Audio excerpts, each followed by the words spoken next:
नमस्कार दोस्तों मेरा नाम है मनोज ठाकुर और आप देख रहे हैं द न्यूज इनसाइडर। भाजपा ने अपने उम्मीदवार फाइनल कर दिए हैं, लेकिन सूची के जारी होते ही भाजपा में हड़कंप मच गया है। सोनीपत से लेके कालका तक भाजपा में उथल पुथल देखने को मिल रही है।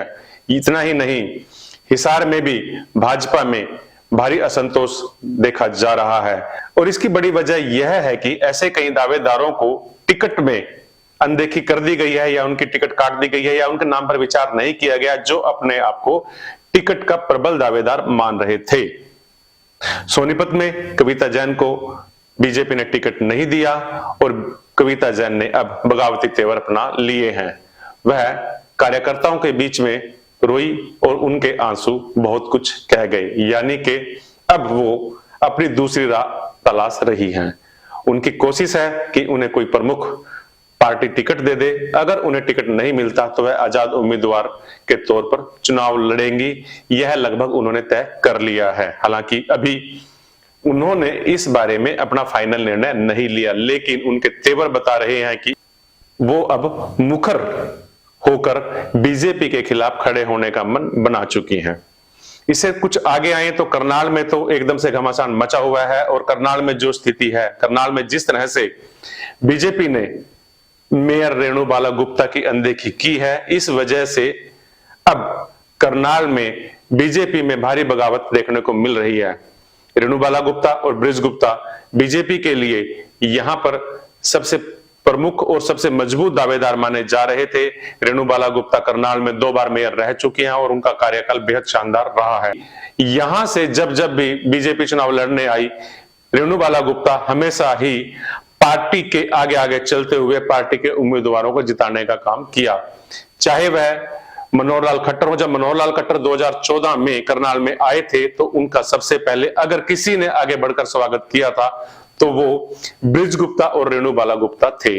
इतना ही नहीं, 2019 के चुनाव में भी रेणु बाला गुप्ता और ब्रिज गुप्ता ने पुरजोर पूरी ताकत लगाई, जिससे मनोहर लाल खट्टर यहां से दूसरी बार भी विजयी हुए। मनोहर लाल खट्टर जब प्रदेश की सीएम की कुर्सी से हटे और इस कुर्सी पर नायब सिंह सैनी को बिठाया गया, उस वक्त देश में लोकसभा चुनाव थे और करनाल लोकसभा की टिकट मनोहर लाल खट्टर को मिली।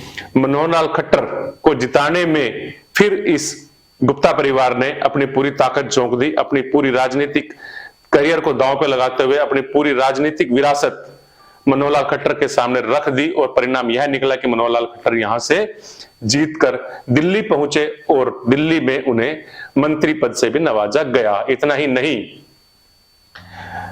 मनोहर लाल खट्टर के रिजाइन करने के बाद जब यह सीट खाली हुई, यहां पर विधानसभा के उपचुनाव हुए तो नायब सिंह सैनी को भी यहां से जीत दिलवाने में रेणु बाला गुप्ता और ब्रिज गुप्ता का अहम रोल रहा है। लेकिन अब जब टिकट की बारी आई तो पार्टी ने उन्हें दरकिनार कर दिया और टिकट दिया जगमोहन आनंद को। जगमोहन आनंद भले ही पार्टी के पसंद हो सकते हैं, लेकिन शहर में उनका खासा विरोध अभी तक देखने को मिल रहा है। लगातार 10 साल तक पार्टी की बड़ी निष्ठा से सेवा की है। चाहे जो भी जिम्मेदारी पार्टी ने मेरे ऊपर लगाई है, मैंने उसे बखूबी निभाने का प्रयास किया। जनता का सहयोग, एक आशीर्वाद लगातार बन के मेरे ऊपर निकल कर आया है और मेरा मन 2 दिन से आहत है, परेशान है और इसमें समर्थक भी और यहाँ के लोग भी मुझसे हर माध्यम से संपर्क साधे हुए हैं और वो मेरे साथ जुड़कर चलना चाहते हैं। तो मैं ये निर्णय अपनी करनाल की इस जनता पर छोड़ती हूँ, जहाँ मैं शादी कर आई थी, एक बहू के तौर पर आई थी और इनके प्रेम प्यार ने मुझे बेटी बना दिया और बेटी बनकर इस परिवार में मैं इतना रच गई कि मुझे पता ही नहीं चला कि कहाँ मेरा धर्म का परिवार है और कहाँ मेरा कर्म का परिवार है।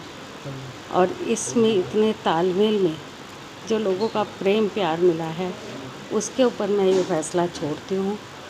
और जहाँ लोग मुझे पूरी तरह से मुझे लगता है प्यार करते हैं और 8 तारीख को अपने समर्थकों के बीच, अपनी विधानसभा के बीच बैठकर मैं ये निर्णय लूँगी कि मुझे क्या करना चाहिए।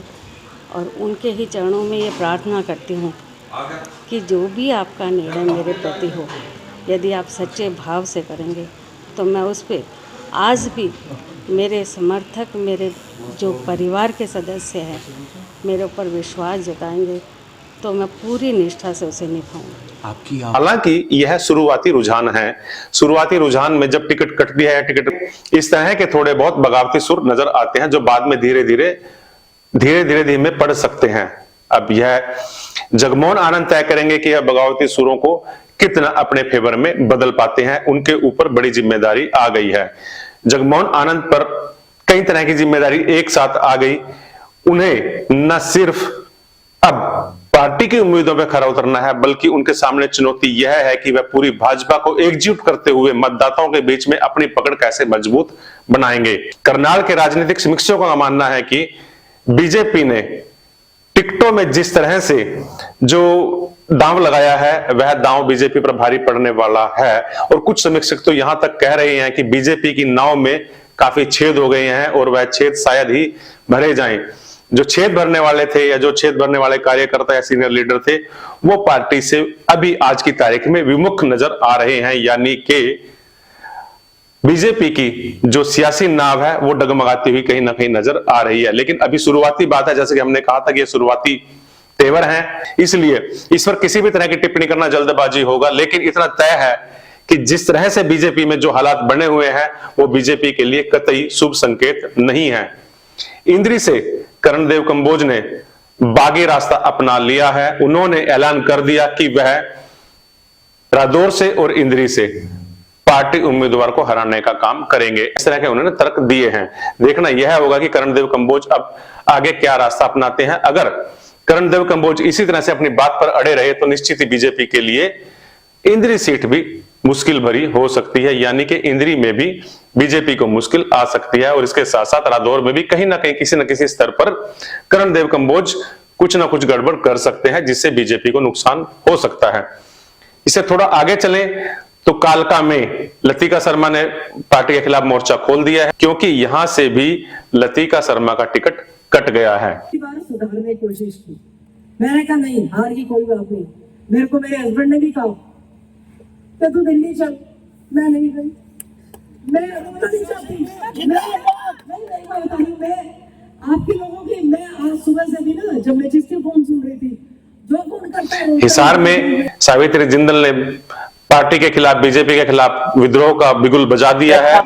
उसके बाद 10 साल और हो गए, तो मेरा इन्होंने इतना साथ दिया। मैंने जब कभी किसी को बुलाया या कोई भी बात हुई, फिर सबसे पहले आगे बढ़ कर मेरा साथ दिया है। तो जब इन्होंने मेरा इतना साथ दिया है कि मेरे परिवार के सदस्य हैं, तो मुझे भी इनकी बात मैं मानूंगी और जिस तरह से कहेंगे मैं वैसे ही करूंगी। किया है। और इसी तरह से बीजेपी के साथ रहे बीजेपी के मंत्री, बिजली मंत्री रणजीत चौटाला ने भी अब पार्टी से अपने आप को अलग करने की घोषणा कर दी है। यानी कि विधानसभा चुनाव में जैसे ही बीजेपी की यह लिस्ट जारी हुई, बीजेपी में खलबली मच गई है। और इस खलबली में अब विपक्षी दल बीजेपी के उन नेताओं पर नजर गड़ाए हुए हैं जिन्हें वह अपनी पार्टी के साथ जोड़ सकते हैं या जिनका फायदा वह अपनी पार्टी में उठा सकते हैं। क्योंकि देखना यह होगा कि बृज गुप्ता इन चुनाव में, इस विधानसभा के चुनाव में अपनी उपस्थिति किस तरह से दर्ज कराते हैं। क्या वह बीजेपी के उम्मीदवार के लिए काम करते हैं या बीजेपी के खिलाफ काम करते हैं, या फिर वह अपनी एक अलग राह चुनकर उस पर चलते हैं। इस पर सबकी नजर टिकी हुई है। देखना यह होगा कि बृज गुप्ता अब आगे क्या करते हैं।